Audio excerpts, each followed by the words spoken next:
ለመንጻት አይደለም የሚጠቀሙበት፣ ለመቀደስ አይደለም የሚጠቀሙበት፣ ከእግዚአብሔር ጋር ለመታረቅ ለመገናኘት እግዚአብሔር ለማክበር አይደለም የሚጠቀሙበት፣ ራሳቸውን ለመጥቀም ሆነ። እግዚአብሔር ተጸየፈው።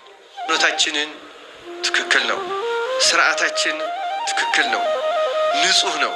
ግን በእኛ ፍላጎት ከወሰድነው መቅደስ ውስጥ እያለን እንዳይሁድ በዓላቱን እንደነሱ እያከበርን ምናልባትም አይሁድ የሊፍት በተን ለመርገጥ እንደሚጠነቀቁት በግብዝነት ለብዙ ነገር ልንጸየፍ ልንጠነቀቅ እንችላለን። ያን ሁሉ ተጠንቅቀን ግን እግዚአብሔር የማይቀበለው ሊሆን ይችላል። አሁን ዛሬ ብዙ ሰው ራሱን ደስ የሚያሰኘው መዝሙር እግዚአብሔርን ደስ የሚያሰኘው ነው የሚመስለው። አይደለም እንዴ? እኛን ደስ የሚያሰኘን ጉባኤ እግዚአብሔርን ደስ የሚያሰኘው ይመስለኛል። እኛን ደስ የሚያሰኘን መድረክ እግዚአብሔርን፣ እንደዛ ግን ላይሆን ይችላል።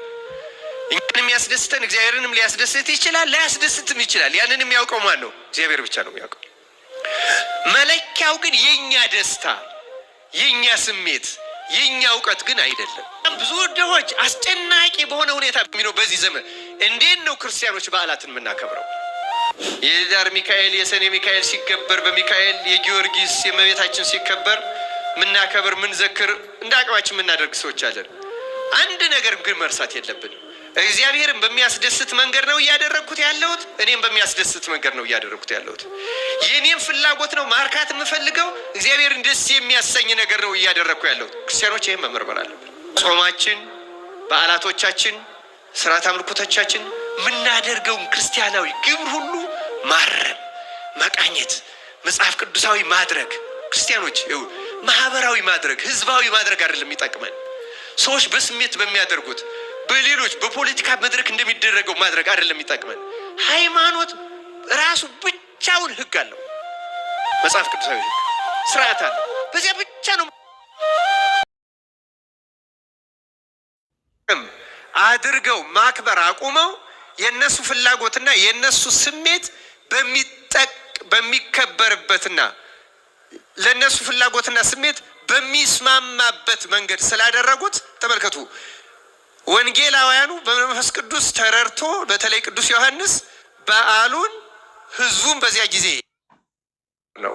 ይሄ ሲደረግ ግን መልአከ ሞት ወደ አይሁድ ወደ እስራኤል ቤት ገብቶ በኩራቸውን እንዳይመታ ለነሱ ለበኩር ልጆቻቸው ፋንታ የፋሲካውን በግ እንዲበሉ እግዚአብሔር ስርዓት አዘዘ እና ያን ስርዓት ካዘዘበት ጊዜ ጀምሮ ነው የፋሲካ በዓል የሚባል የታወቀው በመጽሐፍ ቅዱስ። ይህ በዓል ከዚያ መጀመሩ ብቻ ሳይሆን ስሙ አጠራሩ ምን ይመስል እንደነበረ ከመጽሐፍ ቅዱስ ከዚህ ከኦሪት ዘጸአት ከመጀመሪያው ፋሲካ በዓል ጀምሮ ምን እንደተባለ ላንብብላችሁ። ኦሪት ዘጸአት ምዕራፍ 12 ቁጥር 11 ላይ እንዲህ ይላል፣ ወገቦቻችሁን ታጥቃችሁ ጫማችሁንም በእግራችሁ በትራችሁንም በእጃችሁ አድርጋችሁ እንዲህ ብሉት፣ ፈጥናችሁም ትበሉታላችሁ ይልና እርሱም የእግዚአብሔር ፋሲካ ነው ይላል። የማን ፋሲካ ነው አለ? እዚህ የእግዚአብሔር ፋሲካ። እንግዲህ ተመልከቱ። ከዚያ በኋላ በተደጋጋሚ በዚህ በኦሪት ዘሌዋውያንም በኦሪት ዘዳግምም ይህም በዓል በተመለከተ በየዓመቱ ያደርጉት የነበረውን እንዴት በመጽሐፍ ቅዱስ እንደሚጠራ ብናየው በዓሉ የሚጠራው የማን በዓል ተብሎ ነው? እስኪ መልሱ። የእግዚአብሔር ፋሲካ። አሁን ግን ቅዱስ ዮሐንስ በሶስቱም ላይ እንዳነበብኩላችሁ የማን ፋሲካ ነው ያለው? ቅዱስ ዮሐንስ የማን ፋሲካ? የእግዚአብሔር ፋሲካ ብሎታል? አላለው። ቅዱስ ዮሐንስ ያለው ሶስትም ጊዜ የአይሁድ ፋሲካ ነው የሚለው። ተመልከቱ። በዓሉ በመጽሐፍ ቅዱስ በተሰራበት በመጀመሪያው በኦሪት ዘጸአት ምዕራፍ 12 ቁጥር 11 ላይ እንዳነበብኩላችሁ ከዚያ ጊዜ ጀምሮ መጽሐፍ ቅዱስ ደጋግማችሁ ይህንን አሁኑ ጊዜ በሞባይላችሁ መጽሐፍ ቅዱስ አለ፣ በዓሉን ፋሲካ ብላችሁ ሰርች አድርጋችሁ ብታነቡት ብሉይ ኪዳን ላይ የእግዚአብሔር ፋሲካ ተብሎ ነው የሚጠራው፣ በተለይ በኦሪቱ በተደጋጋሚ። ታዲያ ጥያቄ የምናነሳው እንዲህ ብለን ነው፣ ጌታችን በመጣባቸውና ባስተማረባቸው በዓላት ሁሉ በእነዚያ 3 ዓመታት በኋላም እንግዲህ ቅዱስ ዮሐንስ ወንጌሉን የጻፈው ጌታ ካረገ ከ65 ከ66 ዓመት በኋላ ነው። ከመጽሐፍ ቅዱስ በጣም ዘግይቶ የተጻፈ ዮሐንስ ወንጌል ነው። ወደ መጨረሻው አካባቢ የተጻፈ ወንጌል ነው። እርግጥ የመጀመሪያው መጽሐፍ የተጻፈው በ65 ዓመተ ምህረት በኋላ ነው፣ የአዲስ ኪዳን ማለቴ ነው። እነሱም ከ30 ዓመት በኋላ ማለት ነው ጌታ ካረገ። ይሄኛው ደግሞ ሌላ 30 ዓመት ጨምሮ የመጨረሻ ሆኖ ከአዲስ ኪዳን መጽሐፍ እና በዚያ ጊዜ ቅዱስ ዮሐንስ ስለዚህ በዓል ሲናገር እንደ ኦሪቱ የእግዚአብሔር ፋሲካ ያለው የአይሁድ ፋሲካ ነው። መዘግየቱን የተናገርኩት ለምንድን ነው? በወቅቱ በስሜት ውስጥ ሆኖ አይደለም የመዘገበው ቅዱስ ዮሐንስ። ወንጌል ሰፍቶ እሱ ራሱ ወደ ታናሽ እስያ አሁን ቱርክ ወደሚባለው ሀገር ሄዶ እዛ ተአምራት እያደረገ ስንት ነገር እያደረገ ባለበት ጊዜ በሮም በሶሪያ በሌሎቹም ክርስትና ተስፋፍቶ በነበረበት ጊዜ ከዚያ ስሜት ወጥተው እግዚአብሔር ያደረገውን ድንቅ ምስክር በሚመሰክሩበት ጊዜ የእግዚአብሔርን የፋሲካ በዓል ለምን የአይሁድ ፋሲካ አለው? ምክንያቱ ግልጽ ነው ክርስቲያኖች፣ ምክንያቱ ግልጽ ነው። እግዚአብሔር በዓሉን ሲሰጥ የራሱ አድርጎ ነው የሰራው። በዓል በሙሉ በዓላት ክርስቲያኖች በደንብ እንዲገባን የሚያስፈልገው እግዚአብሔርን የምናከብርባቸው፣ እግዚአብሔርን የምናመልክባቸው፣ እግዚአብሔርን የምንሰብክባቸው፣ የምናሳውቅባቸው፣ ኃይልና ተአምራቱም የሚገለጥባቸው በዓላት ናቸው። ግን በጊዜ ሂደት ሰዎች ከእግዚአብሔርነት እያወጡ ለራሳቸው ስሜት፣ ለራሳቸው ክብር፣ ለራሳቸው ጥቅም በሚስማማ እያከበሩት ሲመጡ የእግዚአብሔርነቱ እየቀረ የሰዎቹ እየሆነ ይሄዳል ማለት ነው። አሁን ሙሴ ፋሲካውን ማስከበር ከጀመረበት ጊዜ አንስቶ ክርስቶስ እስከሚመጣበት ባሉት በነዚያ ከ1500 እስከ 1700 ባሉ ዓመታት ፋሲካውና አይሁድ የተሰጣቸው በዓላት በሙሉ ከእግዚአብሔር እንደተቀበሉት፣ እግዚአብሔር እንደሚወደው፣ እግዚአብሔር እነሱን እንዲባርክ፣ እንዲያነጻ፣ እንዲጠቅም አድርገው ማክበር አቁመው የነሱ ፍላጎትና የነሱ ስሜት በሚከበርበትና ለነሱ ፍላጎትና ስሜት በሚስማማበት መንገድ ስላደረጉት ተመልከቱ። ወንጌላውያኑ በመንፈስ ቅዱስ ተረድቶ በተለይ ቅዱስ ዮሐንስ በዓሉን ሕዝቡን በዚያ ጊዜ ጌታም ይጠራበት በነበረው ቃል የእግዚአብሔር ፋሲካ መባሉ ቀርቶ የአይሁድ ፋሲካ ተብሎ ተጠራ ማለት ነው። እኛም አሁን ርዕሳችን በዓላቶቻችን ስለሆነ እንዴት እንደምናከብራቸው ምን እንደምናደርግ ክርስቲያኖች ራሳችንን እንድንመረምር ነው። እንዴት ነው አሁን በየበዓላቱ የቅዱሳን በዓል ሲከበር፣ የመላእክት በዓል ሲከበር፣ የሰማዕታት በዓል ሲከበር የሚከብረው በመሰረታዊነቱ እግዚአብሔር ነው። እግዚአብሔር በእነዚያ ቅዱሳን የሰራው ስራ ነው የሚዘከረው። የምናከብርበትን መንገድ ግን መመርመር አለብን። ምክንያቱም አይሁድ የደረሰባቸው እንዳይደርስብን፣ አይሁድ ለበረከት ተሰጥቷቸው ለመርገም እንደሆነባቸው፣ ከእግዚአብሔር የተሰጣቸውን ወደ ራሳቸው ስሜትና ፍላጎት እንደቀየሩት እኛም ዛሬ ወደዚያ ቀይረን ከእግዚአብሔርም ከሰውም እንዳንጣላባቸው የበዓላቶቻችንን መንገድ መመርመር ይኖርብናል። ለዚያ ሲባል አጭር መልእክት ነው የምንማረው። ግን ደግሞ አንዳንድ እግዚአብሔር ስለ ሌሎቹም በዓላት የተናገረውንና በኋላ በሐዲስ ኪዳን በዚያው በብሉይ ኪዳንም ምን እንደተባሉ ትንሽ ማስረጃዎችን ልጨምርላችሁ። በመጽሐፍ ቅዱስ በጣም በሚገርም ሁኔታ በዓላቱን የፋሲካውን በዓል ብቻ ሳይሆን ስለ ሌሎቹም በዓላትና ስርዓቶች የተጻፉትን የተወሰኑትን ላነብላችሁ። ለምሳሌ ኦሪት ዘሌዋውያን ምዕራፍ 23 ቁጥር 2 እስከ 6 ያለውን ላንብብላችሁ። ስለ ሌሎቹ በዓላት የተጻፈውን ለእስራኤል ልጆች እንዲህ ብለህ ንገራቸው፣ የተቀደሰ ጉባኤ ብላችሁ የምታውጇቸው በዓላቶቼ ይላል። እነዚህን ቃሎች አስምራችሁ ስሟቸው። ምኖቼ ነው ያለውን ጌታ?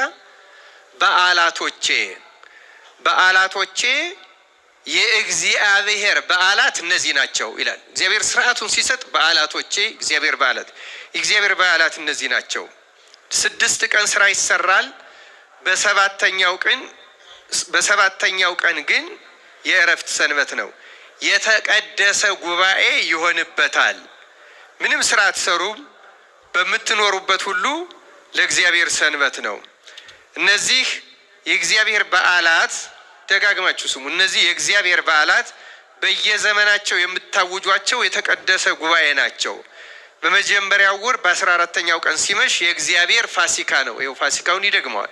የእግዚአብሔር ፋሲካ ነው። በዚህም ወር በ15ኛው ቀን ለእግዚአብሔር የቂጣ በዓል ነው። 7 ቀን ቂጣ እንጀራ ብሉ ይላል። ስለ ቃሉ የእግዚአብሔር ስሙ የተመሰገነ ይሁን። በዓላቶቹን አጠቃሉ። አንደኛ በዓላቶቼ አላቸው፣ ሁለተኛ የእግዚአብሔር በዓላት አለ፣ ሶስተኛ የእግዚአብሔር ፋሲካ አለ፣ አራተኛ ተመልከቱ እንግዲህ ለእግዚአብሔር የሚከበር የቂጣ በዓል አለ። ስለ ዕጣን ደግሞ የተጻፈውን ከኦሪት ዘጸአት ልጨምርላችሁ። ኦሪት ዘጸአት ምዕራፍ 30 ቁጥር 34 ላይ እንዲህ ይላል፣ እግዚአብሔርም ሙሴን አለው ጣፋጭ ሽቱ ውሰድ፣ የሚንጠባጠብ ሙጫ፣ በዛጎል ውስጥ የሚገኝ ሽቱ የሚሸት ሙጫ፣ ጥሩም ዕጣን ውሰድ፣ የሁሉም መጠን ትክክል ይሁን። በቀማሚ ብልሃት እንደተሰራ በጨው የተቀመመ ንጹሕና ቅዱስ ዕጣን አድርገው። ከእርሱም ጥቂት ተወቅጣለህ ታልመውም አለህ። ከዚያም ወስደህ አንተን በምገናኝበት በመገናኛው ድንኳን ውስጥ በምስክሩ ፊት ታኖረዋለህ። እርሱም የቅዱሳን ቅዱስ ይሆንላችሁ አለ። ዕጣኑን ምን ይሆንላችሁ አለ? የቅዱሳን ቅዱስ።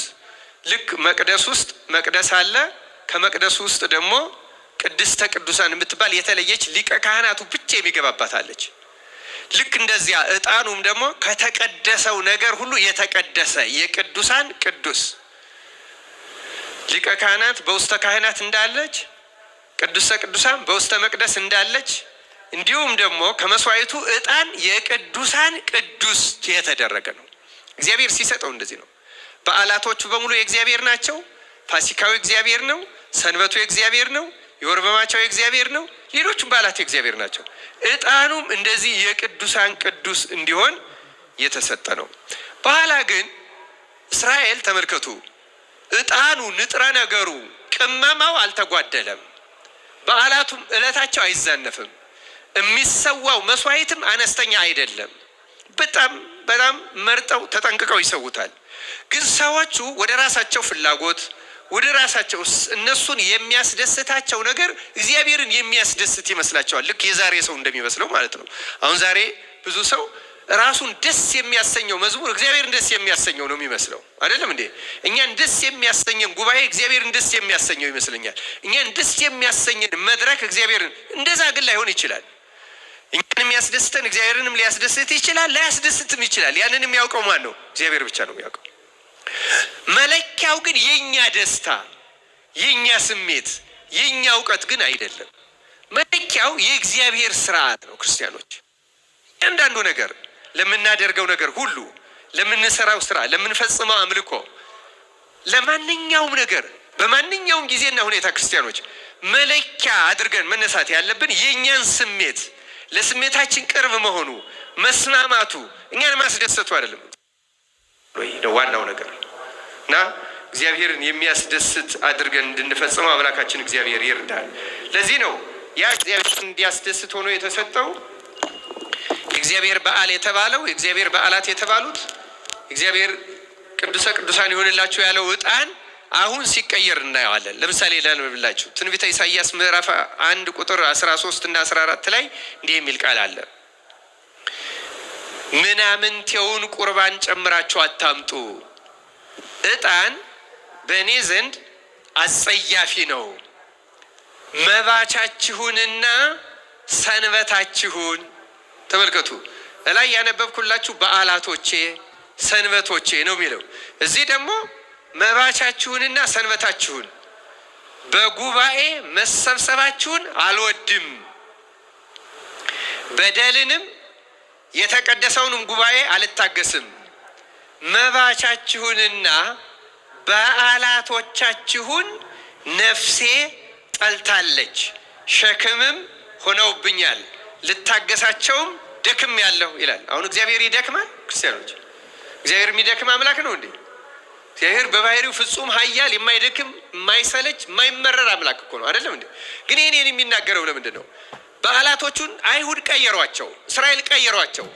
ለራሳቸው ስሜት በሚያረካ መንገድ ያደርጉታል እንጂ እግዚአብሔርን ደስ በሚያሰኝ መንገድ ስለማያደርጉት እግዚአብሔር ደክም ያለው ሰልችቶኛል፣ ያ የቅዱሳን ቅዱስ ይሁን ያለውን ዕጣን በእኔ ዘንድ አጸያፊ ነው አለው። ተመልከቱ።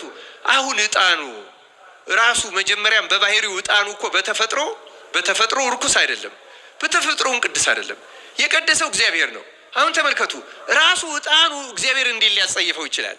ዕጣኑ አጸያፊ ነው እኮ ያለው ዕጣኑ በባህሪው የሚያጸይፉ ነው አይደለም። እግዚአብሔር አጸያፊ ነው ያለው ሰዎቹ እናንተ የምታቀርቡበት መንገድ አጸያፊ ነው ሲል ነው። የጠላው የሚያቀርቡትን ሰዎች ልቡና፣ የሚያቀርቡትን ሰዎች ስሜት፣ የሚያቀርቡበት መንገድ ያንን ለነሱ ፍላጎት እነሱን ደስ ለሚያሰኝ መንገድ ማቅረባቸውን ግን እግዚአብሔር ጠላው እንጂ ዕጣኑ ተፈጥሮውማ ምን ሆኖ ይረክሳል? ምንም የሚያረክሰው ነገር የለም። ሊያረክሰው የሚችል የሰው ሕሊና ነው። ትንቢተ ሆሴዕ ምዕራፍ 9 ላይ ቁጥር 1 እስከ 5 እንዲህ የሚል ቃል ተጽፎልናል። ተመልከቱ። እስራኤል ሆይ ከአምላክህ ተለይተህ አመንዝረሃልና እንደ አሕዛብ ደስ አይበልህ፣ ሐሴትንም አታድርግ። በእህሉ አውድማ ላይ የግልሙትናን ዋጋ ወደሃል። አውድማውና መጥመቂያው አይመግባቸውም፣ ጉሽ ጠጅም ይጎልባታል። በእግዚአብሔር ምድር ላይ አይቀመጡም። ኤፍሬምም ወደ ግብፅ ይመለሳል፣ በአሦርም ርኩስን ነገር ይበላሉ። ለእግዚአብሔርም የወይን ጠጅ ቁርባን አያፈሱም፣ መስዋዕታቸውም ደስ አያሰኘውም። የሐዘንም እንጀራ ይሆንላቸዋል፣ የሚበላውም ሁሉ ይረክሳል። እንጀራውም ለሰውነታቸው ይሆናል እንጂ ወደ እግዚአብሔር ቤት አይገባም። በዓመት በዓል ቀንና በእግዚአብሔር በዓል ቀን ምን ታደርጋላችሁ ይላል። ስለ ቃሉ እግዚአብሔር ስሙ የተመሰገነ ይሁን። ይህኛው ያመጣውበት ምክንያት ምንድነው? ክርስቲያኖች ይኸው በዓላቱን ያደርጓቸዋል፣ መስዋዕቱን ይሰዋሉ፣ የሚበላውንም ይበሉታል። ግን ምን አለ? ለእናንተ እንደ ተራ ምግብ ይሆናችኋል እንጂ ለእግዚአብሔር የሚቀርብ ሁሉ አይቀድሳችሁም፣ አያነጻችሁም አለ። እኛም እንደዚህ እንዳንሆን አምላካችን እግዚአብሔር በቸርነቱ ይጠብቃል። ክርስቲያኖች በሚገባ ሰውነት፣ በሚገባ ክርስቲያናዊ ሕይወት፣ በሚገባ እግዚአብሔራዊ መጽሐፍ ቅዱሳዊ ቀኖናዊ ስርዓት ማናደርገው በሙሉ አሁን የአዲስ ኪዳን መስዋዕት እንስሳ አይደለም፣ ስጋ አምላክ ደማ አምላክ ነው።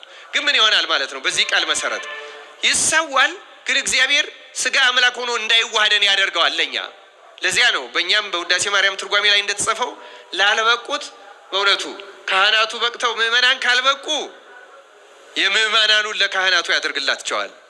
ምዕመናኑ በቅተው ካህናት ካልበቁ የካህናቱን ለምዕመናን ያደርግላቸዋል። ሁለቱም ካልበቁ በበረሃ ላለው ባህታዊ ወስዶ ይሰጠዋል ይላል። ከሰውነታችን ውስጥ የገባውን አውጥቶ ይወስደዋል ማለት አይደለም። ግን እንደ ስጋ አምላክ እንደ ደማ አምላክ እንዳይሆን ይደረጋል። ለእኛ ስጋ አምላክ ደማ አምላክ አይሆንልም፣ ተራ ህብስት ይሆንብናል ማለት እምነታችን ስርዓቱን ካልጠበቅን፣ ንስ ካልጠበቅን፣ እንደ ስርዓቱ ካልሆን አይዋሃደንም። በበረሃ ላለ ባህታዊ ግን ያ ኃይሉ ሄዶ ያንን ይዋሃደዋል። ስጋውን ያነጻ ስለሆነ፣ መንፈሱን ያነጻ ስለሆነ፣ ለታይታ ቆረበ ለመባል እንደዚህ ነው ለመባል ስለማያደርገው። አሁን እኛ ቆራቢዎቻችን አንድ ጥሩ ልማድ አለን። ልብሳችን፣ ስጋችን፣ ሰውነታችን እናዘጋጀዋለን። ነፍሳችን ግን ትዘጋጃለች ወይ በበቂው የሚለውን እግዚአብሔር ነው የሚያውቀው። እንደ ነጩ ልብሳችን ሰውነታችን ከነጻች፣ ነፍሳችን ከነጻች በጣም መልካም ነው። ግን ነጭ መልበሳችን ብቻውን ለቁርባን በቂ አያደርገንም። የነፍሳችን መንጻት ነው በቂ የሚያደርገን። የህሊናችን መንጻት፣ ስርዓቱን መጠበቃችን፣ ሃይማኖታችን የተሟላ ጽነት፣ ጥርጣሬ፣ ግብዝነት የሌለበት መሆኑ፣ ምንም አይነት ርኩሰት የሌለበት ያ ከሆነ ይጠቅማል፣ ያ ካልሆነ አይጠቅም። ልክ እንደዚህ አይሆናችሁም አለ ጌታ። ትበሉታላችሁ፣ ልክ እንደ እንጀራ እንደ መብል ይሆንላችኋል እንጂ እንደ መስዋዕት አይሆንላችሁም አለ እግዚአብሔር ቃል። እኛስ ይሄ እኮ በመጽሐፍ የሁሉ የተጻፈ እኛ ራሳችን እንድናይበት ነው። እግዚአብሔር ቃል ስለ ጾም ሁሉ የተጻፈውን ትንሽ ማስታወስ ፈልጋለሁ። እንዲያውም አይሁድ በጾማቸው ጊዜ በጣም ጠንከራ አድርገው ይጾሙ ነበረ እና እግዚአብሔር ግን ስለዚያ እነሱ በጣም ጠንካራና ወደ እግዚአብሔር ያቀርበናል ብለው ሰውነታቸውን አዋርደው አመድ ነስንሰው ማቅ ለብሰው እስከ ማታ አምሽተው የጾሙትን ጾም እንኳን አልቀበለውም ይላል እግዚአብሔር። ምክንያቱም እግዚአብሔር የሰዓቱን መርዘም የሰውነታችን ማዋረድ ብቻውን አይደለም የሚፈልገው፣ ልናደርገው የሚገባ ደግሞ ሌላ መልካም ነገር መኖር ስላለበት ያንንም ስለተናገረ እንዲህ ይላል። ለምሳሌ ትንቢተ ኢሳይያስ ምዕራፍ 58 ቁጥር 3 ጀምሮ ስለምን ጾምን አንተም አልተመለከትከንም፣ ሰውነታችን ስለምን አዋረድን አንተም አላወክም ይላሉ። እነሆ በጾማችሁ ቀን ፈቃዳችሁን ታደርጋላችሁ፣ ሰራተኞቻችን ሁሉ ታስጨንቃላችሁ። እነሆ ለጥልና ለክርክር ትጾማላችሁ፣ በግፍ ጡጫም ትማታላችሁ። ድምፃችሁንም ወደ ላይ ታሰሙ ዘንድ ዛሬ እንደምትጾሙት አትጾሙም። እኔ የመረጥሁት ጾም ይህ ነውን? ሰውስ ነፍሱን የሚያዋርደው እንደዚህ ባለ ቀን ነውን?